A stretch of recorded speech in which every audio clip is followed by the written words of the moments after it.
Nishapur में एक व्यापारी था जिसकी दुकान नहीं चलती थी. किसी ने मुशावरत दी, यहाँ खानकाह में एक बड़े अल्लाह वाले, इनके पास जाके वजीफा लिया, दुकान चल पड़ेंगी. वो खानकाह में पहुंचे, कहा हजरत दुकान नहीं चलती. हजरत वजीफे में बैठे हुए, मुराकबे में, आंखें बंद है, अल्लाह की लौ में लगे हुए.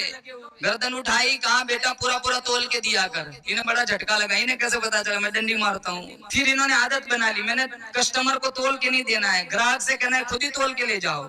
कोई ज्यादा ले जाता मना भी नहीं कर सकते, मना भी नहीं करते थे. इनके इस अमल की इतनी शोहरत हुई, लोग 20 से दुकान छोड़ के यही सौदा लेने आते थे. इतना माल बढ़ा, इतना पैसा आ गया कि जो तोलने के जो आले होते ना बट, वो भी उन्होंने सोने चांदी के बनवा लिए. एक दफा दिल में बात आई, जिनकी नसीहत से इतना रईस बनाओ, चलो अपनी कैफियत उन्हें भी जाके सुनाओ. वही बट उठाया, खानकाह में पहुंचे, कहा हजरत आपकी नसीहत ने रईस बना दिया, देखो तोलने के आले भी मैंने सोने के बनवा लिए, कहा जाओ दरिया में डाल दो. तो सोचने लगे वापस गरीब बनाने का प्रोग्राम है.